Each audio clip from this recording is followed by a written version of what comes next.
वरहमतुल्लाहि वबरकातुहू। मेरा नाम अन्ना सुहैल लतीफ है। मैं आज आप सबको हिंदुस्तान के बारे में एक तकरीर सुनाना चाहती हूँ। हम अपनी जान के दुश्मन को अपनी जान कहते हैं। हम अपनी जान के दुश्मन को अपनी जान कहते हैं। मोहब्बत की इसी मिट्टी को मुल्क हिंदुस्तान कहते हैं। मोहब्बत की इसी मिट्टी को मुल्क हिंदुस्तान कहते हैं।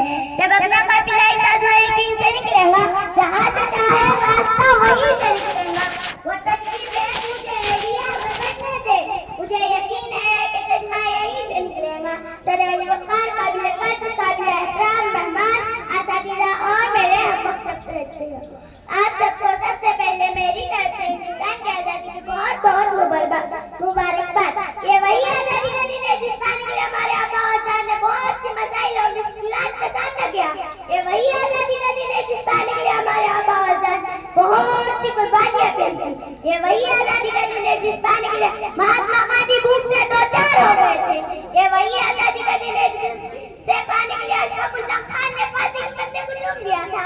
ये वही आज़ादी का दिन है जिस पाने के लिए सरदार भगत सिंह को जब फांसी के फंदे पर चढ़ाया जा रहा था तो तब उन्होंने अपनी ज़बान से अल्फाज निकाले थे। अब भी जिसका खून न खोला खून नहीं वो पानी है। अब भी जिसका खून न खोला खून नहीं वो पानी है। जो देश के काम न आए वो बेकार जवानी है। वो बेकार जवानी है। हिंदुस्तान की तारीख बोल रही है कि हिंदुस्तान को आजाद करने बहुत से लोगों का रोल है। अगर हम बहादुर शाह जफर की बात करें तो 1857 के हंगामे में बहादुर शाह जफर को रंगून की काली कोठरियों के पीछे धकेला गया था।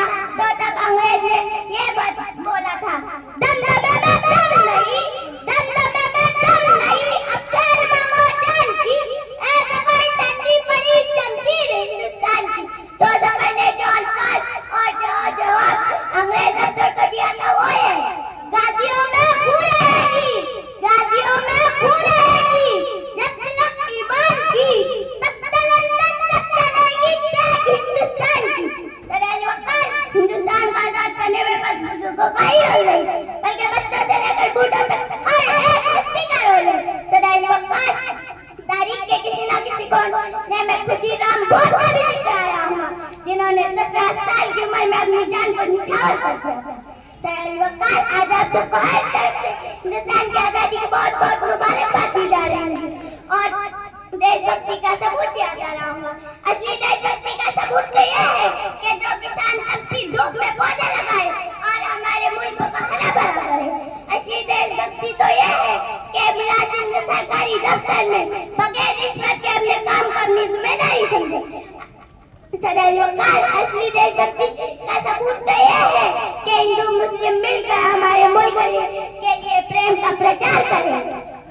हमारे लिए खुशकिस्मती की बात तो यह है कि हिंदुस्तान में ही हिंदू भी पैदा हुए, मुसलमान भी पैदा हुए, ईसाई भी पैदा हुए, सिख भी पैदा हुए। हमारे लिए बदकिस्मती की बात तो यह है कि इंसानियत का पैदा हुई।